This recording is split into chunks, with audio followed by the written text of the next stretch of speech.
Celluloid के सितारे।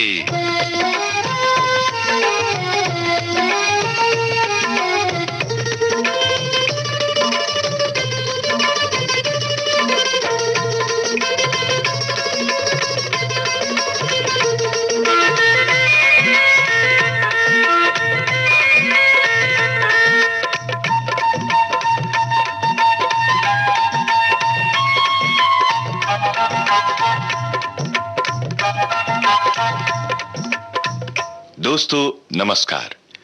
Celluloid के सितारे इस प्रोग्राम में कभी तो सेल्यूलॉइड से उतरकर आते हैं अभिनय जगत के सितारे, और कभी आते हैं वो सितारे जो सेल्यूलॉइड के पर्दे के पीछे हुआ करते हैं।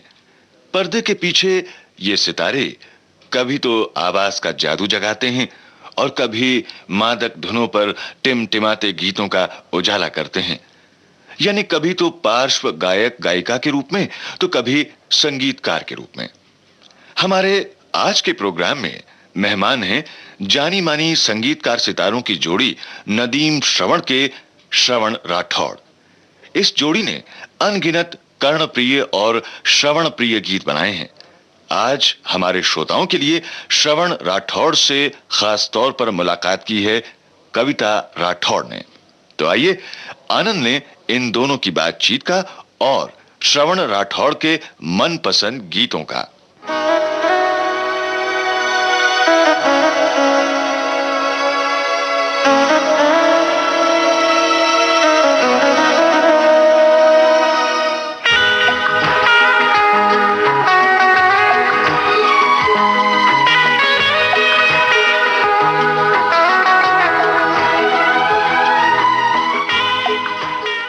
श्रवण जी, हमें बेहद खुशी है कि आज हमें आपसे बातें करने का मौका मिला है।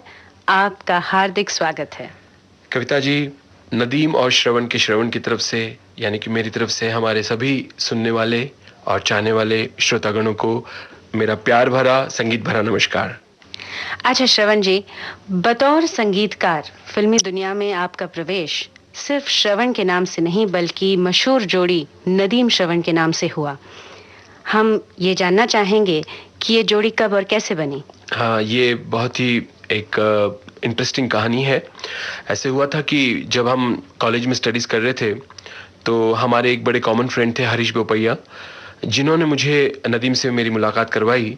और जब हमने नदीम के दिल की बातें जब जानी, क्योंकि एक्चुअली मैंने भी ये सोचा था कि मुझे म्यूजिक डायरेक्शन करना है आगे चलकर, और जब मैं नदीम से मिला तो मुझे नदीम ने भी बताया कि भाई मैं भी म्यूजिक डायरेक्शन करना चाहता हूँ। तो हमने सोचा कि भाई बिकॉज हम एक तो बहुत ही यंग थे, we were very young, about 18-19 years old. तो हमने सोचा भाई एक और एक दो नहीं होते, एक और एक 11 होते हैं। तो ये सोचकर जो है हमने एक दूसरे से विचार विमर्श किया, और बिल्कुल जैसे एक इंस्टेंट कॉफी तैयार होती है बस इसी तरह से जो है हमने हाथ मिलाया और डिसाइड किया कि साहब नदीम और श्रवण के नाम से हम इस इंडस्ट्री में आएंगे और अपना संगीत का झंडा जो है वो लहराएंगे और मेहनत करेंगे और कामयाबी पाएंगे। और ऊपर वाले के करम से कविता जी ऐसा हुआ कि इमीडिएटली हमको जब हमने जोड़ी बनाई तो हमें बिल्कुल मुश्किल से 1 साल या 1.5 साल लगा होगा। कुछ हमने अपनी कॉम्पोजिशंस रेडी की और हमें हमारी लाइफ की सबसे पहली फिल्म जो बच्चू भाई शाह ने बनाई थी दंगल, वो भोजपुरी लैंग्वेज में थी, जो हमें मिली और हमने उसका सबसे पहला गाना रिकॉर्ड किया जो मन्ना डे जी की आवाज में था।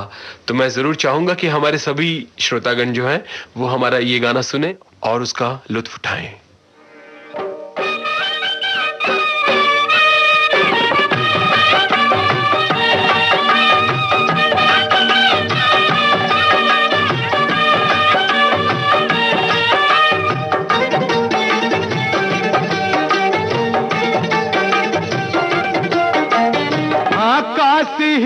पटना हिले, काश हिले पटना हिले, कलकत्ता हिलला तोहरी लचक जब कमरिया हो सारी दुनिया हिलला हो तोहरी लचक जब कमरिया।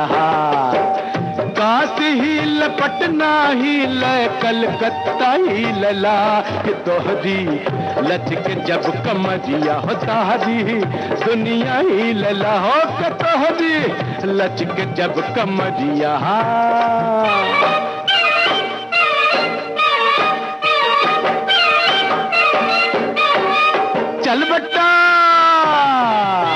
चल पक्के।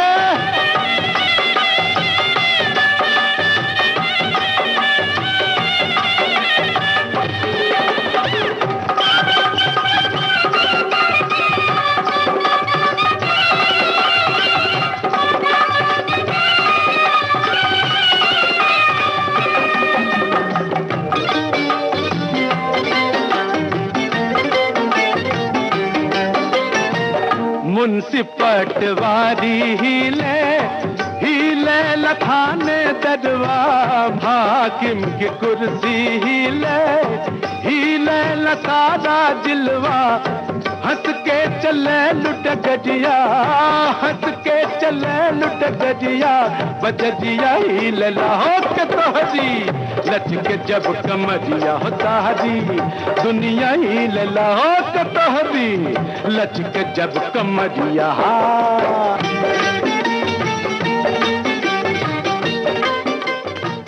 जैसा कि हम सब जानते हैं, आपके भाई रूप कुमार राठौर जी गजल की दुनिया में मशहूर हैं और विनोद राठौर जी प्लेबैक सिंगिंग की दुनिया में। जी हाँ। तो गायकी की तरफ आपकी रुचि कभी नहीं थी, आप निर्देशन के क्षेत्र में कैसे आए? ये बचपन से ही एक हमारे घर में म्यूजिक का माहौल रहा। मेरे पिताश्री पंडित चतुर्भुज राठौर, जो हिंदुस्तान के बड़े जाने माने ध्रुपद धमार सिंगर थे, हमारे घर में काफ़ी बड़े बड़े म्यूजिशियनों का आना जाना हुआ करता था। तो बचपन से मुझे इंस्ट्रूमेंटल की तरफ ज़्यादा लगाव हो गया। रविशंकर जी की सितार और अली अकबर खान साहब का सरोद, ये सब इंस्ट्रूमेंट मुझे बड़े खींचते थे बचपन से। तो मैं थोड़ा सा इंस्ट्रूमेंटलाइजेशन की तरफ मुड़ गया और मुझे हल्का हल्का कहीं फोक म्यूजिक और साथ साथ में फिल्म म्यूजिक भी बड़ा अट्रैक्ट करता था। तो मुझे बचपन से कंपोजिशन करने का बड़ा शौक था। तो वही एक रुचि रही कि मैंने कभी ये नहीं सोचा कि मैं जो है वो, अच्छा वैसे भी थोड़ा सा मैं इंट्रोवर्ट हूँ, बड़ा शाई हूँ तो गाने के लिए तो लोगों के सामने गाना होता है, इसीलिए बस अपना कंपोजिशन करके हम चुप रह जाते थे। तो हमारे डैडी ने जब ये हमारी क्वालिटी देखी तो उन्होंने हमें फिर किस तरह से फिल्म कंपोजिशंस क्या होती हैं, क्या नहीं होता है, और किस तरह से फोक और फिल्म म्यूजिक को और क्लासिकल फिल्म म्यूजिक को एक किया जा सकता है, उसकी हमें ट्रेनिंग दी। और इसी तरह से जो है वो उन्होंने मेरे अंदर एक बड़ा कॉन्फिडेंस पैदा किया कि मैं भी जो है वो एक अच्छा म्यूजिक डायरेक्टर बन सकता हूँ। तो आपको ट्रेनिंग आपके पिताजी से मिली? जी हाँ, बिल्कुल। अच्छा श्रवण जी, मुझे आपकी एक बहुत पुरानी फिल्म याद आ रही है, मैंने जीना सीख लिया, जिसका संगीत बहुत ही उम्दा, बहुत ही अच्छा था। तो उसके बारे में हमें कुछ बताइए। जरूर। बड़ी मतलब जब हमारी ये दंगल फिल्म बहुत बड़ी हिट हो गई थी तो उसके बाद हमें इमीडिएटली कुछ 3-4 भोजपुरी फिल्मों की ऑफर मिली और हमने वो चारों फिल्में की और चारों फिल्में सिल्वर जुबली गोल्डन जुबली हो गई और भोजपुरी इलाके में जो है वो हम लोगों का काफ़ी नाम होता चला गया। लेकिन मेरे और नदीम का, हमारे दोनों की जो इच्छा थी वो हिंदी फिल्म इंडस्ट्री में एज ए म्यूजिक डायरेक्टर की कामयाब होने की थी। तो हमने सोचा कि अगर हम और भोजपुरी फिल्में करते रहेंगे तो एक हमारी इंडस्ट्री में भोजपुरी नाम का एक वो लग जाता है, लेबल लग जाता है कि भाई ये भोजपुरी फिल्मों की म्यूजिक डायरेक्टर है। तो हमने फिर काफ़ी फिल्में छोड़ दी भोजपुरी की और हिंदी फिल्म इंडस्ट्री में जो है अपना स्ट्रगल करना शुरू किया। तो हमारे सबसे पहले प्रोड्यूसर जो थे भीषम कोहली साहब, जो देवानंद साहब के भतीजे हैं, उन्होंने एक फिल्म बनाई थी मैंने जीना सीख लिया। तो बस उसमें उन्होंने हमारे अंदर टैलेंट और हमारा जो है प्रतिभा देखी उन्होंने और हमें अपॉइंट किया एज ए म्यूजिक डायरेक्टर। तो वो फिल्म के जो गाने हैं, हमने पहली बार सलमा आगा जी से गाना गवाया था, ज़रा ज़रा तू प्यार कर मेरे करीब आ, और इवन सुरेश वाडकर जी का गाया हुआ गाना भी बहुत मशहूर हुआ। तो मैं चाहूँगा कि चेहरा कवल है आपका, ये जो गीत है ये हमारे श्रोतागण को सुनाया जाए। कविता जी, मैं एक बात ज़रूर यहाँ पर कहना चाहूँगा कि ये गाना तो हम सुनेंगे ही, लेकिन हमें एक बहुत कॉन्फिडेंस मिला इस फिल्म को करने से, क्योंकि हमें इस फिल्म के लिए वाइस प्रेसिडेंट का अवार्ड मिला था बेस्ट अपकमिंग म्यूजिक डायरेक्टर का। तो जिसकी वजह से हमारा आत्मविश्वास और स्ट्रांग हो गया और मजबूत हो गया कि हम फिल्म इंडस्ट्री में ज़रूर एक दिन कामयाब होंगे। तो अब गाना सुनते हैं, चेहरा कवल है आपका।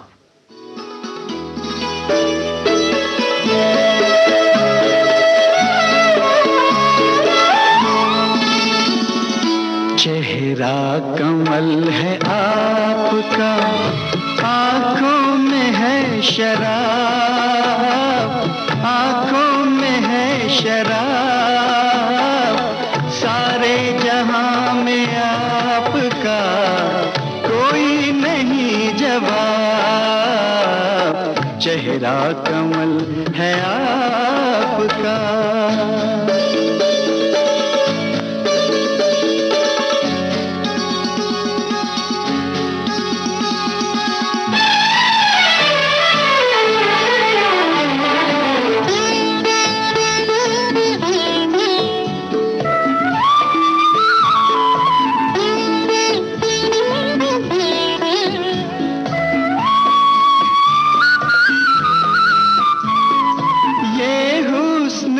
शबाब का दरिया लिए हुए,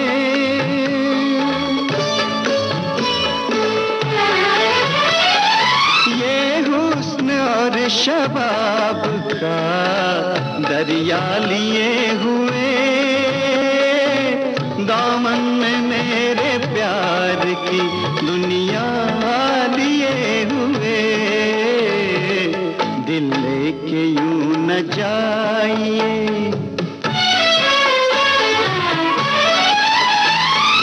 दिल लेके यूं न जाइए, ना जाइए जनाब, ना जाइए जनाब, सारे जहां में आपका कोई नहीं जवाब, चेहरा कमल है आपका।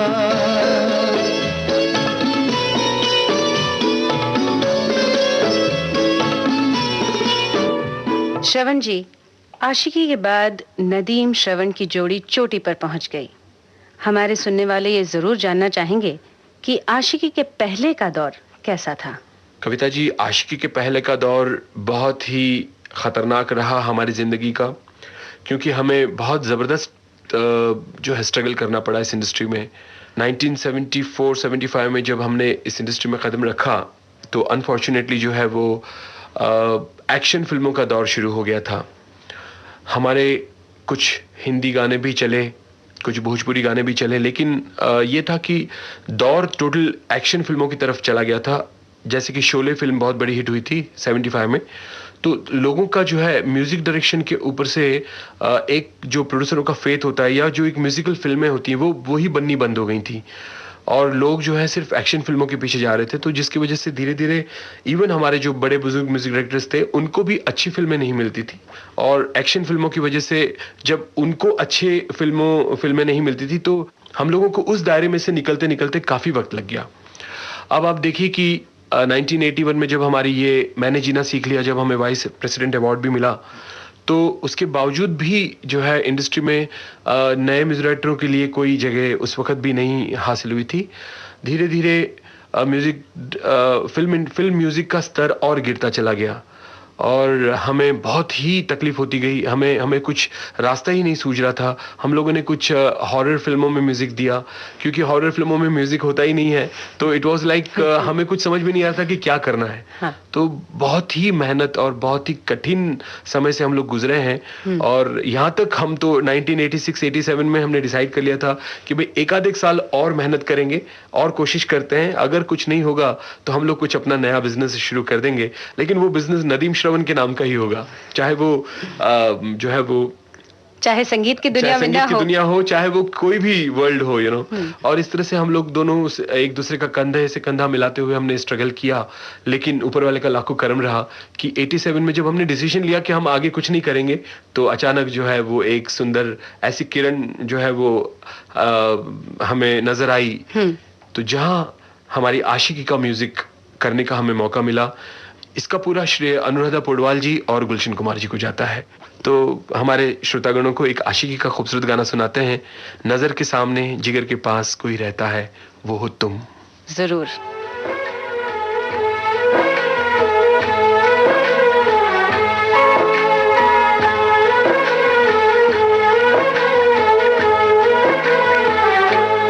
नजर के सामने जिगर के पास,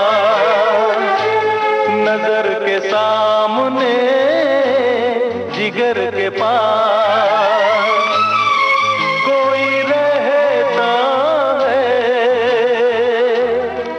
वो हो तुम।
तन्हा तन्हा लौटा हूँ मैं तो भरी महफिल से, मर न जाऊं कहीं,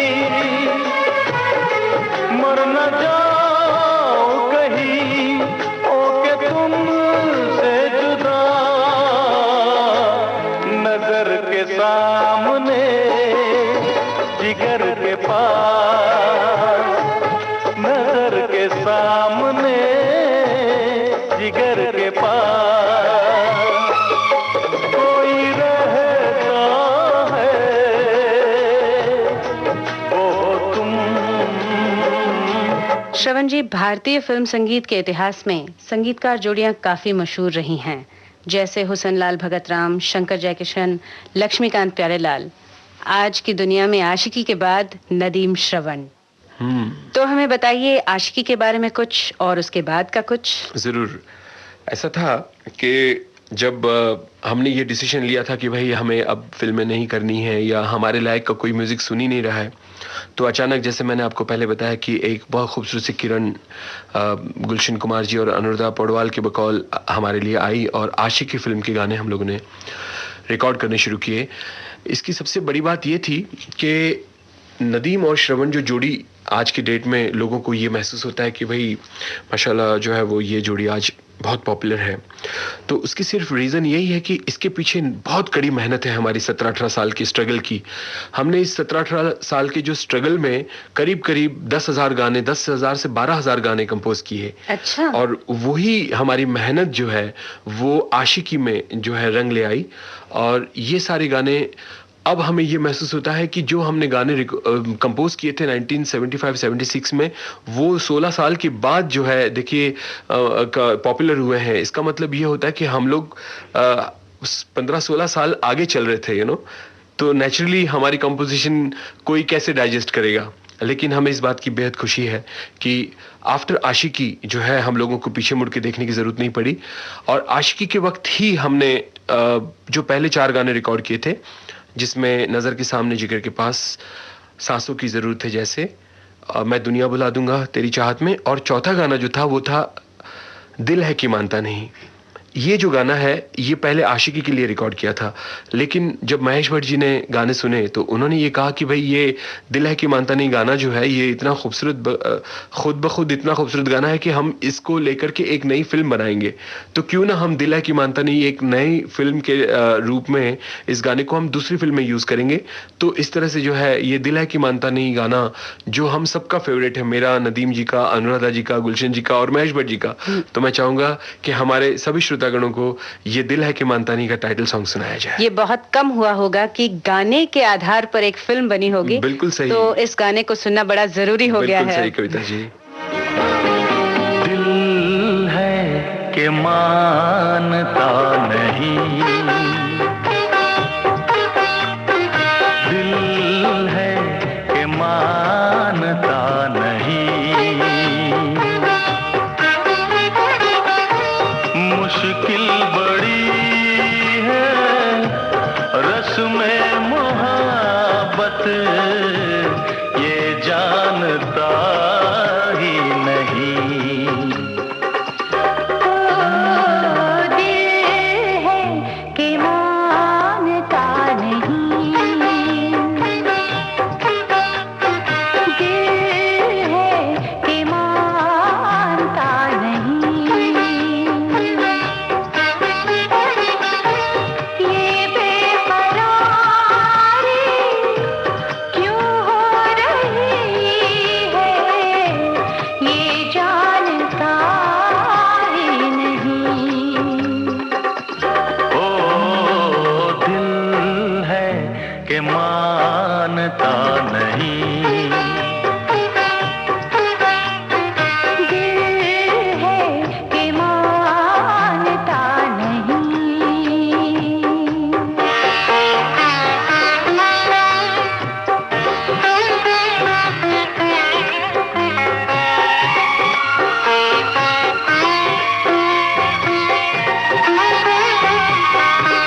बस यूं ही देखा करे, मर के भी हम ना तुमसे जुदा हो, आओ कुछ ऐसा करे, मुझ में समा जा, पास आ जा, हमदम मेरे हमनशी, दिल है कि मानता नहीं, दिल है कि मानता नहीं। श्रवण जी, पुरानी फिल्मों के गानों में कुछ ऐसी बात थी कि हम उन्हें आज भी भुला नहीं सके हैं। बिल्कुल सही है। लेकिन अनफॉर्चुनेटली ऐसा हो रहा है कि आजकल के गाने जो हैं वो जहन में कुछ ही देर के लिए रहते हैं। ये बताइए, ये ऐसा क्यों हो रहा है? इसका कुछ ऐसा रीजन है कि जो पुराने जमाने के गाने हैं, जो 1960s से जो पॉपुलर हुए हैं गाने, उन गानों के पीछे music directors, lyric writer, singers और उसके बाद अदायगी में हमारे जो आर्टिस्ट हुआ करते थे, लाइक शम्मी कपूर जी हैं और देवानंद जी हैं, साधना जी थी और शर्मिला टैगोर जी थी। तो ये सारे खूबसूरत चेहरे और खूबसूरत अदायगी और खूबसूरत फिल्में, खूबसूरत म्यूजिक, खूबसूरत आवाज़, जैसे कि रफ़ी साहब, लता जी, किशोर कुमार, मन्ना डे, आशा भोसले, ये जो एक दौर था 1960s का, जो जितने बड़े बड़े कंपोजर्स थे उतने ही अच्छे अदाकार, उतने ही अच्छे रेंडर, उस गाने को रेंडर करने वाले लोग, इन सब का एक साथ मिश्रण के साथ जो गाने बने हैं, वो नेचुरली वो गाने हम कैसे भूल सकते हैं? वो भूल ही नहीं सकते। अगर हम चाहे भी भुला दे तो नहीं भुलाए जा सकते। आज के दौर में हमें इस बात की बड़ी तकलीफ होती है कि हमारे पास शम्मी कपूर जैसे और जो है वो देव साहब जैसे और उस जमाने के जो हमारे आर्टिस्ट थे, ऐसे आर्टिस्ट और ऐसे सिंगर्स की भी बड़ी जो है वो कमी है। हमारे यहाँ देखिए सिंगर्स में आज के दौर में सिर्फ कुमार शानू, उदित नारायण, विनोद राठौड़ और ऐसे सिंगर्स हैं। तो मुश्किल ये आ रही है कि कंपोजिशन तो हो जाती है, लेकिन उसके बाद उन कंपोजिशंस को जो है वो एक 100% अमर रखने के लिए उस टाइप के रफ़ी साहब जैसी आवाज का होना बहुत जरूरी है, वैसे समझदार सिंगरों का होना बहुत जरूरी है। आज की पीढ़ी के गायक भी धीरे धीरे अब जो है वो मैच्योर होते चले जा रहे हैं और आई एम श्योर कि आने वाले चंद सालों में जो गाने रिकॉर्ड होंगे वो 101% जो है वो एक अमर गीत होंगे, जो आज से 20 साल के बाद लोग उसे फिर कहेंगे कि साहब 1990s के और 80s के गाने जो है वो बहुत खूबसूरत हुआ करते थे, ये क्या बात है।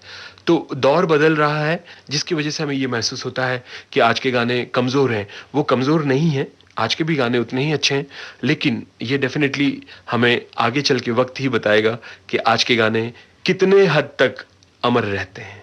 ये ऊपर वाले का मतलब बड़ा करम है कि बहुत ही अच्छा दौर म्यूजिक के लिए चल रहा है इस वक्त। तो श्रवण जी, आगे बढ़ने से पहले आप कौन सा गीत सुनाना चाहेंगे? बड़ी ही खुशी की बात है कि हमारी एक फिल्म बहुत धूम मचा रही है, पूरे हिंदुस्तान में ही नहीं बल्कि पूरे वर्ल्ड में इसका म्यूजिक बहुत पॉपुलर हो गया है। टाइटल है राजा हिंदुस्तानी, और मैं चाहूँगा कि ये गाना हमारे श्रोतागणों को ज़रूर सुनाया जाए। परदेसी परदेसी जाना नहीं, परदेसी परदेसी जाना नहीं, मुझे छोड़ के, मुझे छोड़ के।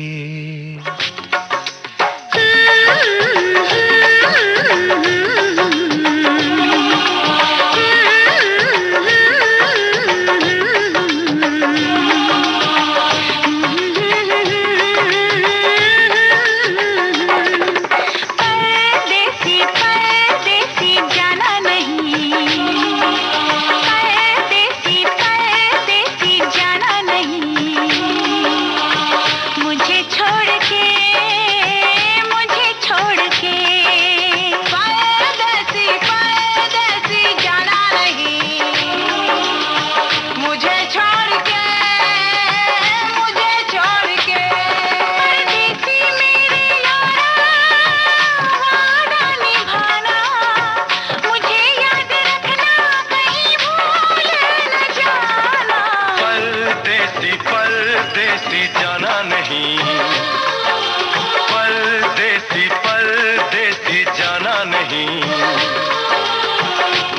छोड़ के, मुझे छोड़ के, परदेसी मेरे यारा वादा निभाना, तुम याद रखना कहीं भूल न जाना।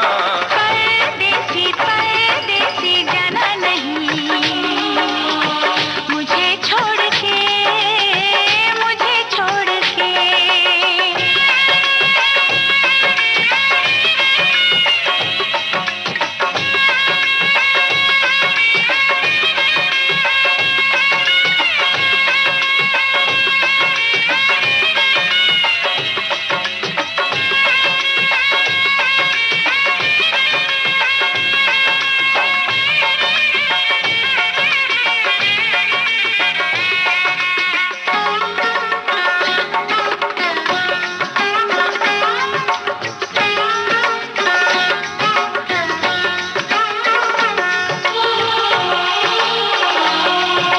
मैंने तुमको चाहा, तुमसे प्यार किया, सब कुछ तुम पे यार अपना वार दिया। मैंने तुमको चाहा, तुमसे प्यार किया, सब कुछ तुम पे यार अपना वार दिया।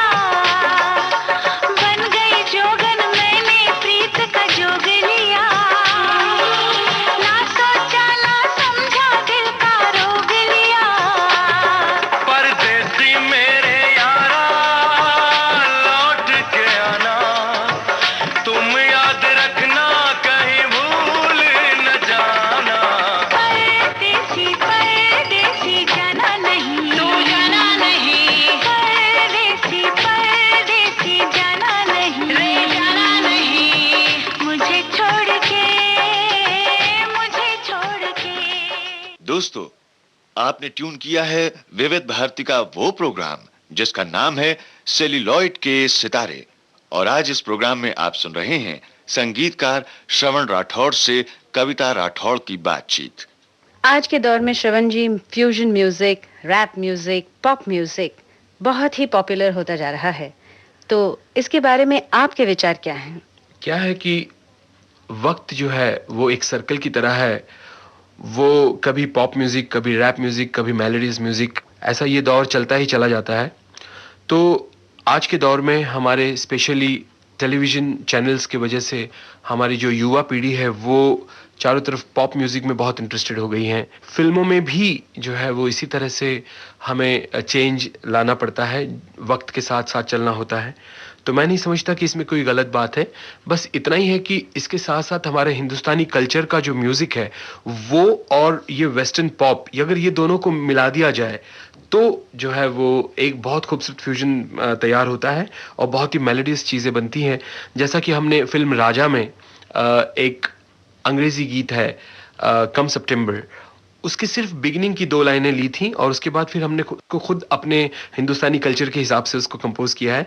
तो मैं अपने दर्शकों को ज़रूर, अपने श्रोताओं को ज़रूर सुनाना चाहूँगा कि ये गाना ज़रूर सुने और इसका मजा लें। नजरें मिली, दिल धड़का, मेरी धड़कन ने कहा लव यू राजा। नजरें मिली, दिल धड़का, मेरी धड़कन ने कहा लव यू राजा। जादू कोई छाने लगा, मुझको मजा आने लगा, बस में नहीं है अरमां मुझे सीने से लगा, कितनी आजा। नजरें मिली, दिल धड़का, मेरी धड़कन ने कहा लव यू राजा।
मुझे सीने से लगा किस्मिया का नजरें मिली दिल धड़का मेरी धड़कन ने कहा लव यू राजा।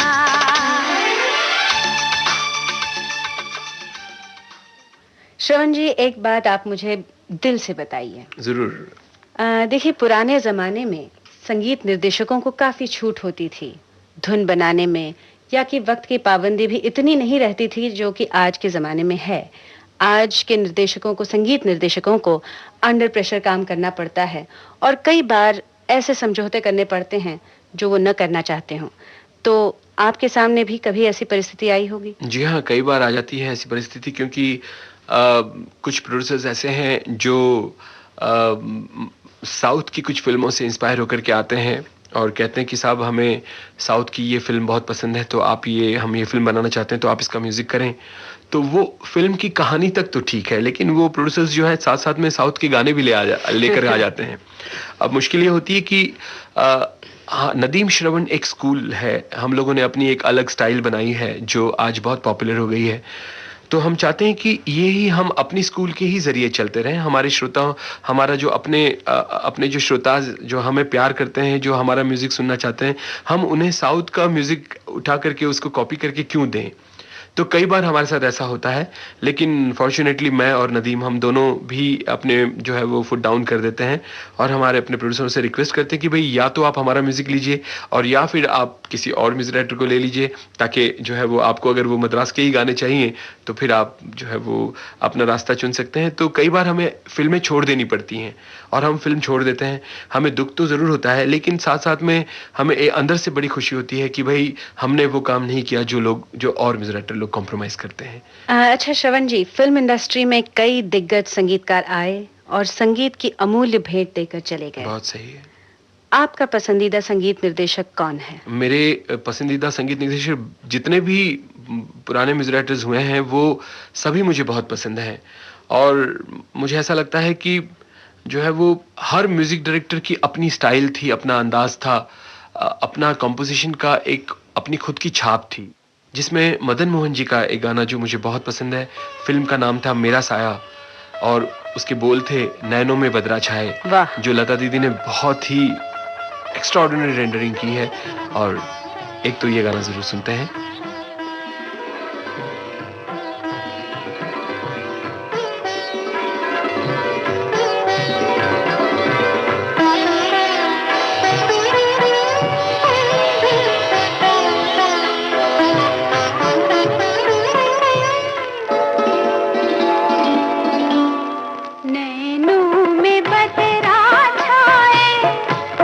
बिजली से चमके हाय ऐसे में बड़ा मोहे गरबा लगा ले नैनों में बदरा आए।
बिजली से चमके आए, ऐसे में बड़ा मोहे गरबा लगा ले, नैनों में बदरा था।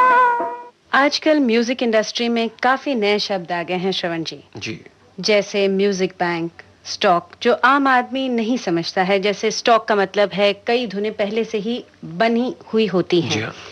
तो ये बताइए कि जब कोई प्रोड्यूसर आपके पास आता है तो क्या आप स्टॉक का इस्तेमाल करते हैं या फिर सिचुएशन के हिसाब से नई धुन बनाते हैं? हाँ, हम बड़े खुशकिस्मत हैं इस मामले में, क्योंकि हमें जो 17-18 साल का स्ट्रगल करना पड़ा, जिसमें हमने अपना स्टॉक 10-12 हज़ार गानों का बनाया था, वो हमें आज की दौर में हमें बहुत ही उसकी वजह से हमें बहुत आसानी हो जाती है किसी भी सिचुएशन पर गाना बनाने में। और उसके बावजूद भी जब भी कोई ऐसी सिचुएशन आती है जिस पे हमने गाने नहीं बनाए हैं, कभी ऐसी सिचुएशन आ जाती है, तो हमें अब वक्त नहीं लगता, क्योंकि हमारी मास्टरी जो है वो किसी भी सिचुएशन के ऊपर गाने बनाने की इतनी ज़बरदस्त हो गई है कि अब हमें ऐसा लगता है, बड़ा मज़ा आता है। अब हम नए नई सिचुएशनों की तलाश में रहते हैं कि कोई चैलेंजिंग सिचुएशन आए जहाँ पर हम कोई और अच्छा काम करें, जो हमने काम किया है उससे और बेहतर काम करें और बेटर काम करें, ताकि हमारे श्रोताओं को और अच्छा म्यूज़िक सुनने मिले। तो ये हमें बड़ा मज़ा आता है जब कोई चैलेंजिंग सिचुएशन होती है। तो जब हमें कंपोज करना होता है हम कंपोज कर लेते हैं, जब कोई रेडीमेड गाना देना होता है तो हमारे पास करीब 10-12 हज़ार गानों का स्टॉक हमेशा रेडी रहता है। तो जब आप स्टॉक से गाने प्रोड्यूसर को दे देते हैं तो जी। क्या वो आसानी से स्वीकार कर लेते हैं? ऐसा है कि आसानी से तो नहीं करते, लेकिन मैं आपको समझाऊं कि कैसे होता है। जैसे हमारा एक कंपोजिशन हमने 1975-76 में किया था, जो हमने हमारे प्रोड्यूसरों को सुनाया, तो उनको वो इतना पसंद आया उस वक्त, लेकिन उन्होंने कहा कि इसके बोल ठीक नहीं है, इसके बोल हमारे सिचुएशन में नहीं जाते हैं।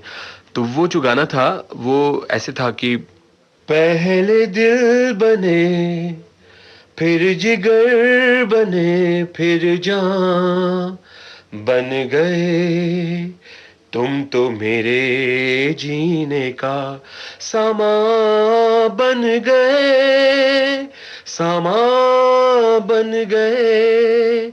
अब ये जो गीत है ये हमने 1975 में बनाया था, और इसे हमने 1991-92 में हमारे जो दीवाना फिल्म बन रही थी, तो हमारे उन डायरेक्टर और प्रोड्यूसरों को सुनाया, तो उन्होंने कहा कि धुन तो बहुत कमाल की, लेकिन इसमें बोल जो है कुछ चेंज होने चाहिए।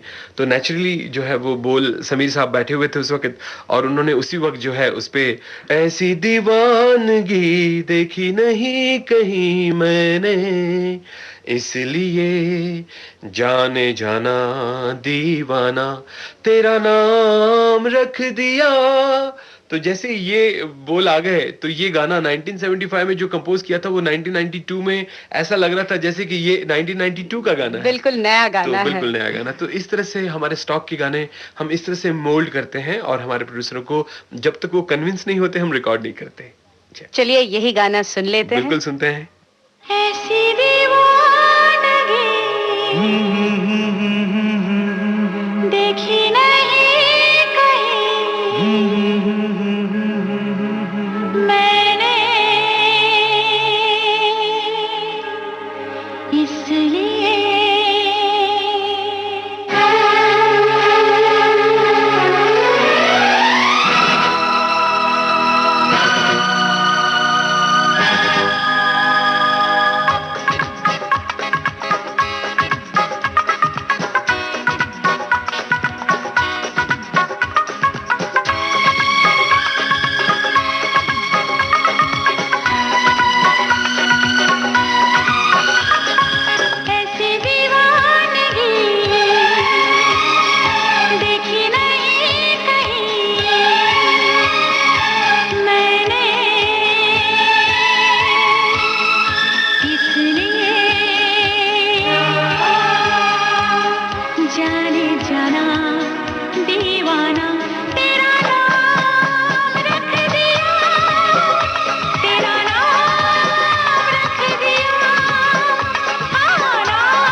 पहली नजर में सनम मेरे दिल को चुराया।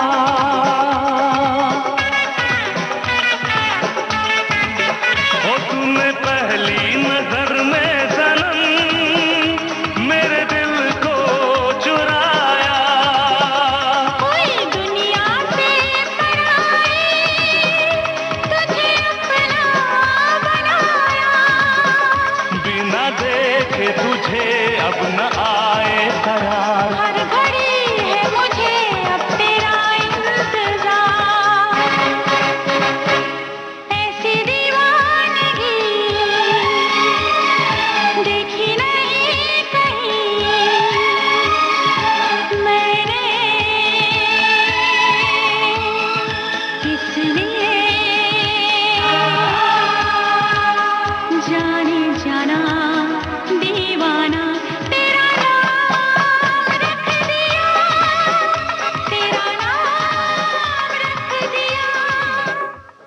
अच्छा श्रवण जी, ये बताइए कि संगीत के अलावा आपके और भी शौक हैं? जी हाँ, बिल्कुल।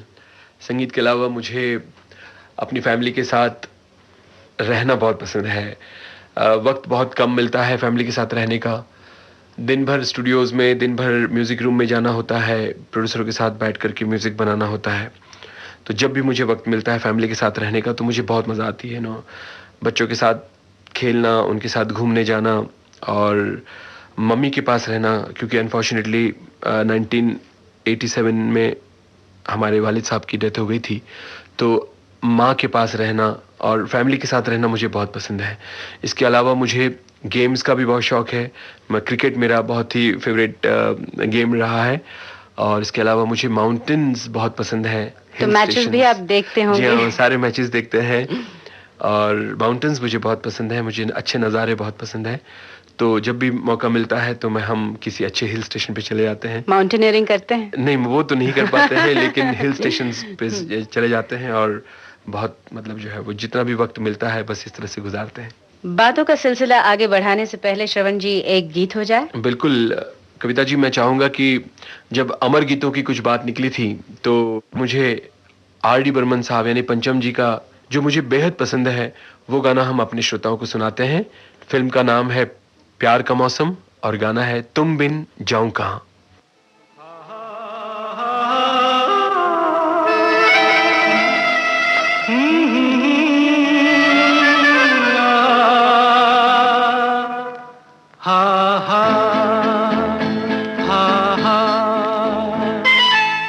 तुम बिन जाऊं कहां, तुम बिन जाऊं कहां के दुनिया में आके कुछ न फिर चाह कभी तुमको चाह के। तुम बिन जाऊं कहां के दुनिया में आके कुछ न फिर चाह कभी तुमको चाह के।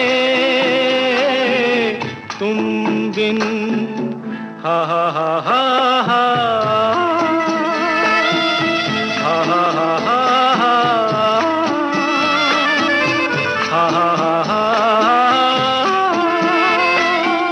हा हा हा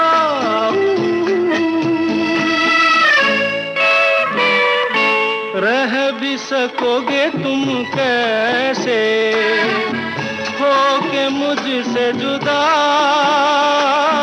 हट जाएंगी दीवारें सुन के मेरी सदा। आना होगा तुम्हें मेरे लिए साथी मेरी सुनी राह के। जाऊं कहां के दुनिया में आके कुछ न फिर चाह कभी तुमको चाह के। तुम बिन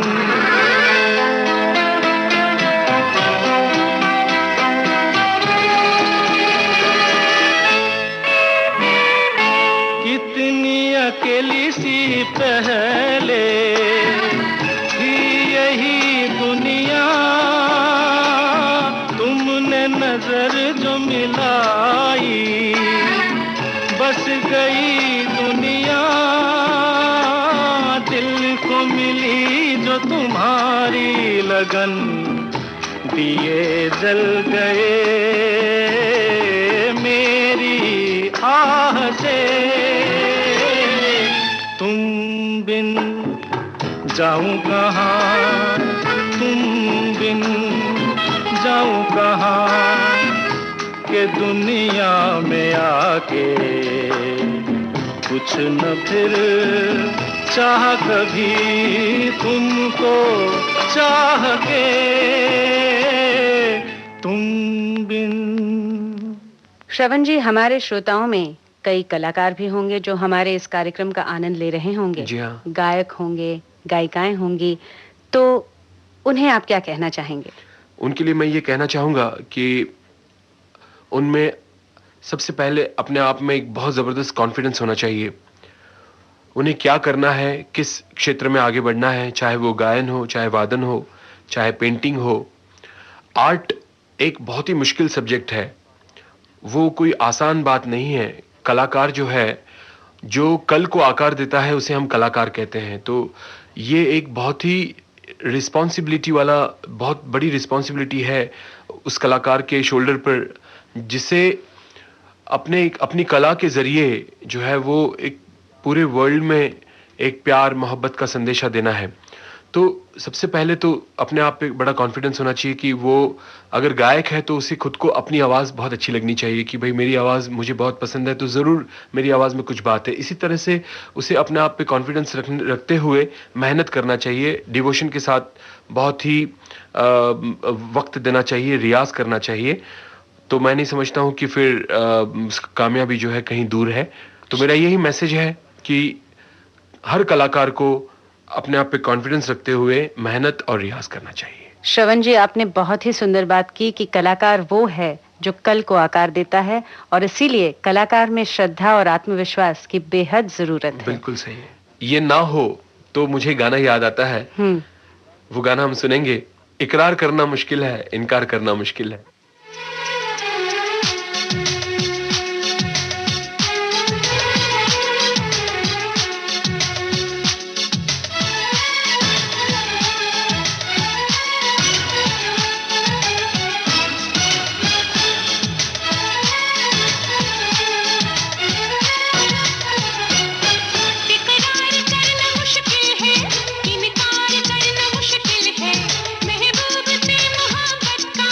इजहार कर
अच्छा, चलते चलते श्रवण जी, मैं आपसे ये पूछना चाहूंगी कि आजकल के मीडिया बूम में रेडियो का आपकी जिंदगी में क्या स्थान है?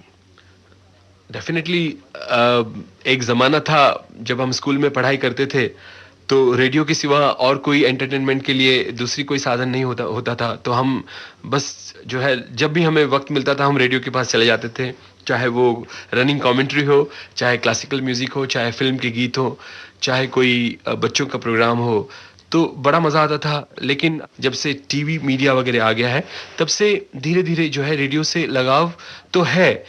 आज भी हम जो है, कभी अच्छा कोई स्टेशन हमें मिल जाता है, जैसे विविध भारती है, तो हम रुक जाते हैं, कोई अच्छे गाने पुराने जब हमें सुनने मिलते हैं तो हम अभी भी रुक जाते हैं। तो रेडियो का स्थान तो अपनी जगह है, बहुत ही महत्वपूर्ण है, इसमें कोई शक नहीं। अच्छा श्रवण जी, आप यहाँ आए, अपना अमूल्य वक्त हमें दिया, आपसे हमने बहुत सी अच्छी अच्छी बातें की, बहुत मजा आया। धन्यवाद। बहुत बहुत शुक्रिया Kavita ji, thank you so much. Celluloid के सितारे। दोस्तों, आज इस प्रोग्राम में आप सुन रहे थे सुप्रसिद्ध संगीतकार जोड़ी नदीम श्रवण के श्रवण राठौड़ से कविता राठौड़ की बातचीत। इस प्रोग्राम में विशेष सहयोग था गणेश शर्मा का। इसे आपके लिए प्रस्तुत किया शकुंतला पंडित ने। सेल्यूलॉइड के सितारे।